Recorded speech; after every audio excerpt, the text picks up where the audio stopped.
Sampai jumpa lagi rekan-rekan semua. Kisah pemuda kaya yang sederhana. Episode 239. Teman-teman, kali ini kita telah memasuki episode 239. Jangan lupa like dan komen ya. Dan bagi yang belum subscribe, silahkan subscribe dulu supaya teman-teman dapat pemberitahuan jika kami upload cerita terbaru. Dan admin mengucapkan terima kasih kepada rekan-rekan yang telah mengikuti cerita ini. Mari kita dukung channel ini supaya senantiasa bisa terus menampilkan cerita-cerita terbaru dari kisah pemuda kaya yang sederhana. Kita kembali ke cerita. Pada episode yang lalu diceritakan, pagi itu Andi ditanya oleh Pak Billy dan Bu Lina tentang maksud Andi mengundang kedua orang tuanya itu ke kantor pagi-pagi. Dan setelah terjadi percakapan antara Andi dan kedua orang tuanya, kini kedua orang tua Andi terlihat tersenyum bahagia. Apalagi Ibu Lina. Kali ini Ibu Lina tampak tersenyum bahagia. Rupanya Bu Lina juga menyukai Lisa yang menurut Bu Lina Lisa adalah seorang wanita dambaan para pria. Selain cantik, Lisa juga cerdas dan rendah hati. Hari ini Pak Ferry masih di rumah sakit atau bagaimanaan? Tanya Pak Billy kepada Andi. Masih Pak. Sepertinya dalam 1 atau 2 hari masih butuh perawatan di rumah sakit. Kalau semalam sih beliau kondisinya masih terpantau baik Pak. Oh gitu ya. Ya sudah, kalau begitu sebentar lagi Papa akan ke sana sama mamamu. Iya kan Ma? Tanya Pak Billy kepada istrinya. Ya sudah An, nanti Papa akan menghubungi Lisa deh. Lisa ada di sana kan An? Tanya Pak Billy kemudian. Iya Pak, Lisa masih ada kok di sana. Nanti sama Andi juga tidak apa-apa, kata Andi kemudian. Andi kemudian berpamitan dengan kedua orang tuanya karena masih ada urusan yang harus dibicarakan dengan Pak Tio di ruangannya. Kali ini Pak Andre dan anak buahnya ternyata sedang menunggu Andi karena pagi ini Pak Andre ingin menyampaikan beberapa hal kepada Andi. Dan benar saja, setelah Andi datang di ruang kerjanya, Pak Andre kemudian menghadap kepada Andi dan menyampaikan beberapa temuan tentang korupsi di perusahaan di mana Andi kali ini bekerja sebagai seorang cleaning service. Hari ini Pak Andre menyampaikan beberapa hak kepada Andi. Pak Andre hari ini memberitahukan jika tim telah menemukan bukti-bukti yang sangat kuat dan beberapa orang yang terindikasi melakukan penyimpangan anggaran di perusahaan itu. Ternyata tanpa sepengetahuan Andi, Pak Andre telah dibantu oleh orang-orang di dalam perusahaan itu sendiri. Ternyata masih banyak juga orang-orang di dalam perusahaan itu yang berniat untuk membongkar kejahatan yang ada. Bahkan mereka berharap akan ada perombakan manajemen supaya situasi dan kondisi di perusahaan ini bisa berubah sebagaimana mestinya. Kebanyakan para karyawan di perusahaan ini sudah tahu dengan situasi dan kondisi perusahaan saat ini sehingga mereka merasa khawatir jika suatu saat perusahaan ini harus ditutup oleh sang pemilik perusahaan. Dan ternyata sebagian di antara mereka dengan tulus ikhlas membantu Pak Tio untuk memberikan berbagai info tentang penyelewengan yang terjadi di perusahaan ini. Dan karena banyaknya informasi yang didapatkan sehingga Pak Tio merasa sangat terbantu dan informasi itu pun akhirnya diberikan kepada Pak Andre. Pagi ini Pak Andre memberikan informasi kepada Andi jika besok mereka akan mengambil tindakan pada orang-orang yang dicurigai di perusahaan di mana kini Andi sedang bekerja. Pagi ini Pak Andre bersama dengan timnya membuat rencana yang akan dijalankan untuk membereskan orang-orang yang ada di perusahaan itu. Dan setelah Andi terlihat memasuki ruangan, Pak Andre kemudian menyampaikan kepada Andi tentang segala sesuatu yang akan mereka lakukan untuk membongkar kejahatan di perusahaan yang kini Andi bekerja di dalamnya. Pagi itu kemudian didapatkan sebuah kesepakatan dengan Pak Andre apa yang akan dilakukan besok untuk mengakhiri prahara yang ada di perusahaan itu. Situasi yang semakin memburuk ini harus diakhiri walaupun dengan terpaksa akan banyak orang yang harus dikeluarkan dari perusahaan itu. Langkah itu harus dilakukan untuk membersihkan orang-orang yang terlibat dalam penyimpangan di perusahaan itu. Siang itu Andi dan kedua orang tuanya kemudian datang ke rumah sakit untuk mengunjungi Pak Ferry yang kemungkinan masih harus menginap beberapa hari. Keadaan Pak Ferry sudah berangsur membaik dan hari ini Pak Ferry sudah terlihat lebih segar daripada kemarin.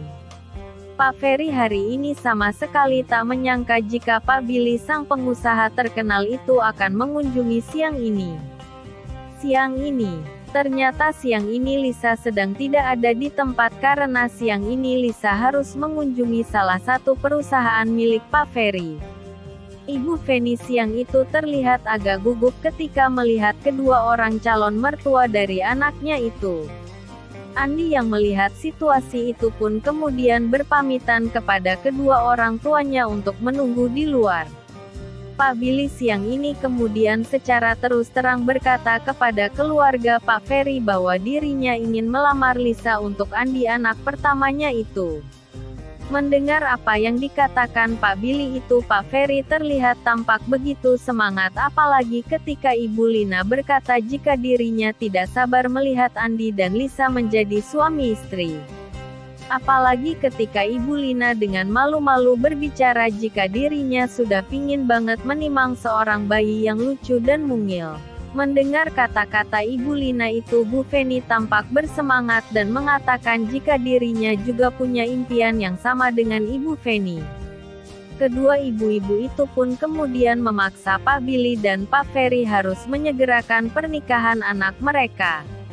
Ibu Feni juga berkata pernikahan dan lamaran itu asal terlaksana saja karena dirinya dan Ibu Lina sudah gak nahan lagi pingin punya cucu.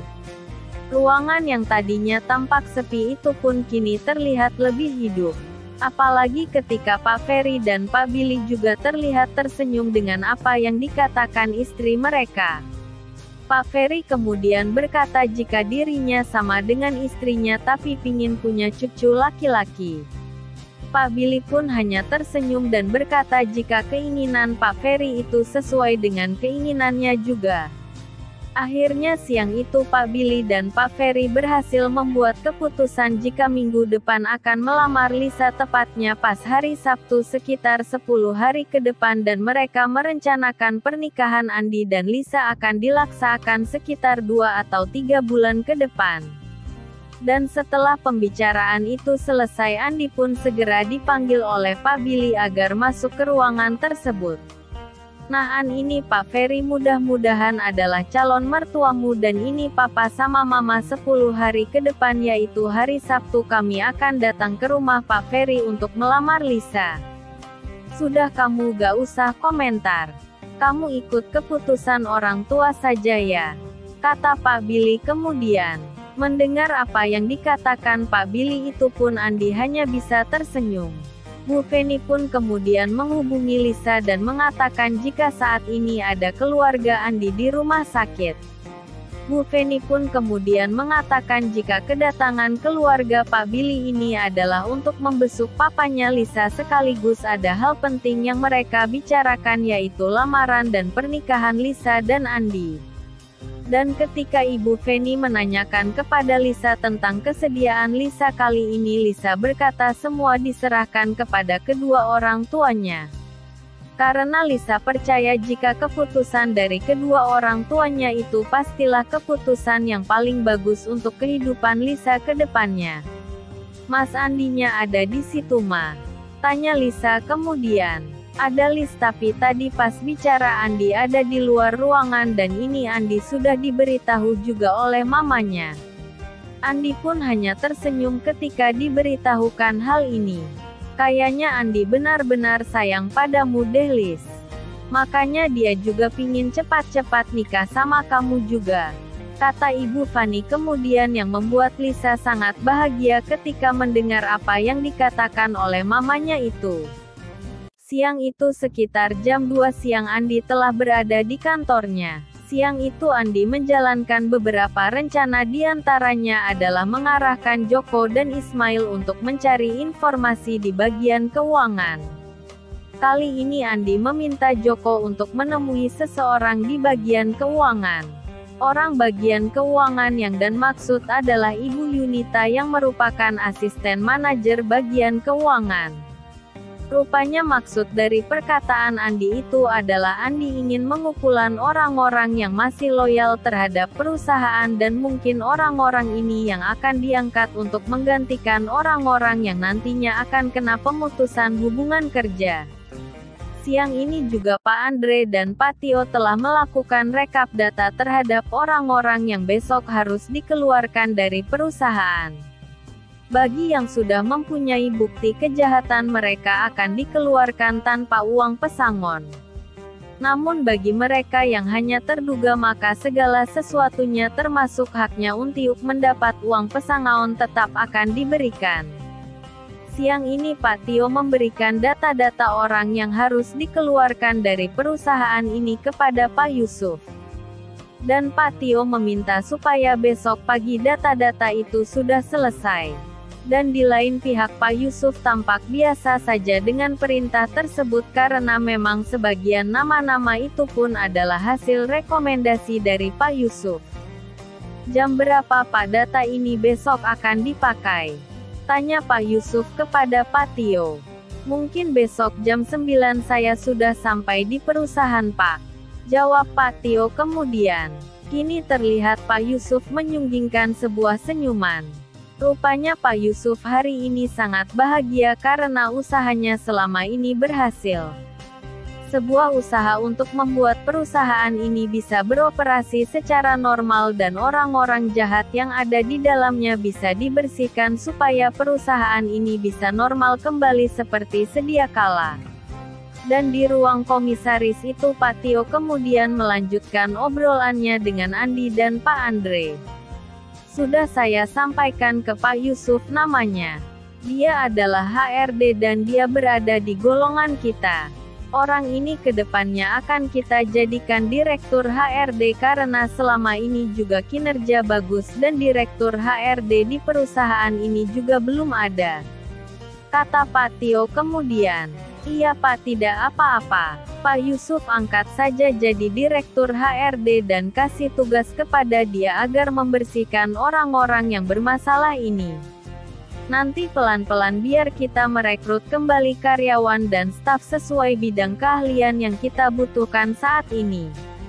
Kata Andi kemudian kepada Pak Tio. Siap Pak, kalau begitu. Ini memang sedang difikirkan, mungkin ada beberapa posisi pimpinan yang harus kita rekrut dari luar supaya keadaan lebih fresh. Takutnya kalau semua orang lama kejadian serupa bisa terulang kembali. Kata Pak Tio kemudian. Siang ini jam telah menunjukkan pukul 2:30 sore ketika Andi telah selesai dengan diskusi dengan Pak Tio dan Pak Andre. Andi yang kini telah berada di dalam ruangannya kemudian menghubungi Andi. Ternyata Lisa yang sudah mengetahui jika Andi dan keluarganya ingin melamar Lisa beberapa hari ke depan membuat Lisa menjadi serba salah dengan Andi calon suaminya itu. Lis, aku tadi sama orang tuaku besuk papamu. Kayaknya papamu sudah jauh lebih baik Lis. Kalau perkiraanku paling 2 atau 3 hari jika terus membaik seperti itu mungkin Pak Ferry sudah bisa pulang Lis. Kata Andi kepada Lisa. Iya Mas, aku sudah ditelepon Mama kok tadi. Mama sudah cerita kalau Mas Andi dan orang tuanya sudah datang ke rumah sakit. Dan mendengar apa yang Mama katakan kayaknya ini hari bahagiaku deh Mas. Kata Lisa kemudian.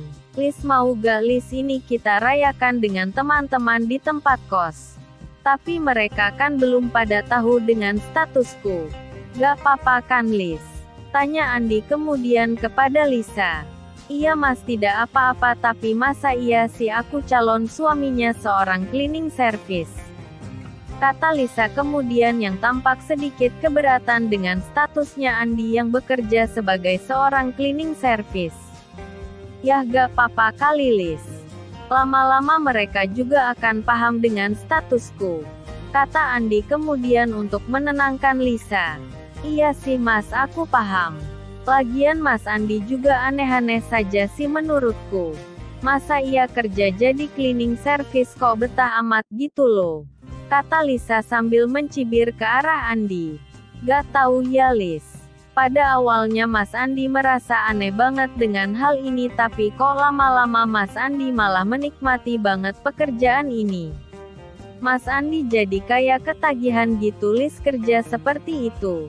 Mas Andi disuruh ini disuruh itu. Mas Andi senang saja merasa ada manfaat buat orang lain, kata Andi kemudian. Ya sudah Mas, nanti malam aku datang ke tempat kosmu. Aku bawa apa Mas? Kata Lisa kemudian.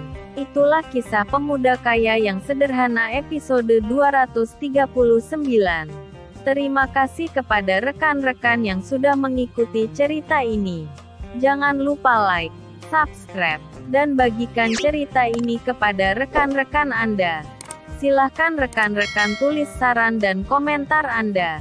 Dan mari kita majukan channel ini, supaya kita bisa terus menikmati cerita ini. Terima kasih.